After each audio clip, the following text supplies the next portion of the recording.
بات کو میں آگے بڑھاؤں کہ اس سے کتنے کئی نقطے ثابت ہوتے ہیں کہ گھنٹہ میں بول سکتا ہوں اللہ کے فضل سے الحمدللہ. یہ میرے اساتذہ کرام اور میرے پیر و مرشد خواجہ نقیب اللہ شاہ صاحب علیہ رحمت کی یہ تو نگاہ ہے. میرے اساتذہ کرام کی دعائیں ہیں, میرے والدین کریمین, میرے والدین صاحبین کی یہ دعائیں ہیں. تو الحمدللہ میں عرض کر رہا ہوں, منافق نے کہا نمازیہ سے پیدا ہو جائے گا. میں پروپیگنڈا کرتے ہوئے حق بیان ہوں گا کہ مسلمانوں کے نبی کہ داماد ان کی نمازیہ سے قضا ہو گئی.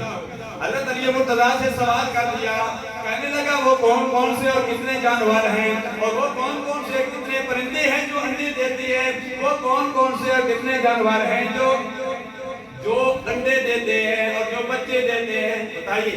حضرت علی مرتضیٰ نے فرمایا میں تمہیں قاعدہ کلیہ بتاتا ہوں. فاطر ممتاز صاحب الجبرا والے, میں تمہیں کہہ رہا ہوں الجبرا بڑا مشکل ہے. ہم بھی پڑھتے تھے الجبرا میٹرک میں بڑا مشکل ہوتا ہے. استاد ہمارے ماسٹر تھے پرانے قاضی مسعود صاحب سے ہم نے پڑھا, پروفیسر قمر زمان صاحب اللہ اپنی جواری احمد نے جگہ عطا فرمائے, ہمارے پرانے استاد تھے پروفیسر قمر زمان صاحب, ہو سکتا آپ کی استاد قاضی مسعود صاحب جن کے بیٹے ابھی وکیل بھی ہے قاضی طاہر مسعود صاحب.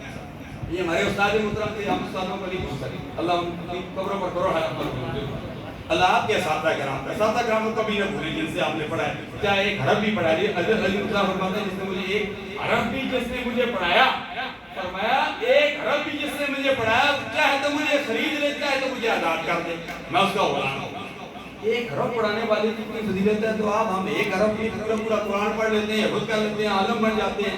ہم ایک نماز نہیں پڑھی نمازیں پڑھتے ہیں, ذرا سی بات ہوئی تو ہم امام صاحب کے مخالف ہو جاتے ہیں. تو ایسی بات نہیں کرنی چاہیے, وہ ساری نمازیں پچھلی بھی ضائع ہو جاتی ہیں. ہاں امام صاحب کی غلطی ہے, گناہ کبیرہ کر رہا ہے, کچھ چوری کی ہے, گزرا کیا ہے, سود کوئی رشوت کسی سے سریعام کام کر رہا ہے, تو پھر اس کے ساتھ اعلان جنگ کرنا چاہیے کہ یہ کام کر. جب اس ذات کوئی کام نہیں کر رہا پھر اس کے خلاف پروپیگنڈا بھی نہیں کرنی چاہیے. ہمارے یہاں تو نہیں ہے, بعض علاقوں میں اس طرح ہے, بعض علاقوں میں اس طرح ہے. لاہور کی راولپنڈی میں کئی جگہ کے آپ جو ہے اس قسم کے واقعات آپ سنتے رہتے ہیں. اور بعض جگہ امام بھی ایسے ہیں جو 2 نمبر ہیں, 10 سنتے لوگوں کو امام بنا رہے ہیں, جو پڑھا بھی نہیں ہوتا, تو عام خواہ وہ معاشرے کے لیے بھی بلکہ اسلام کے لیے بھی وہ ناسور ہوتا